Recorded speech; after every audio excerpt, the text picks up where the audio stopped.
সূরা আল ফাতিহা। বিসমিল্লাহির রহমানির রহিম। রহমান রহিম আল্লাহ তাআলার নামে শুরু করছি।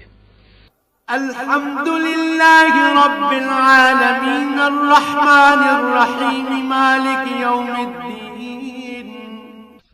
সমস্ত প্রশংসা আল্লাহ তাআলার জন্য। তিনি সৃষ্টিকুলের মালিক, তিনি পরম দয়ালু, অতি মেহেরবান, তিনি বিচার দিনের মালিক।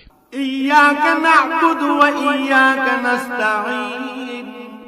হে মালিক, আমরা তোমারই বন্দেগী করি এবং তোমারই সাহায্য চাই।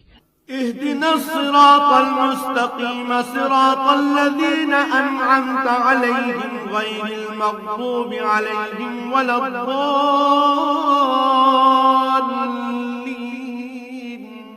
তুমি আমাদের সরল ও অবিচল পথটি দেখিয়ে দাও।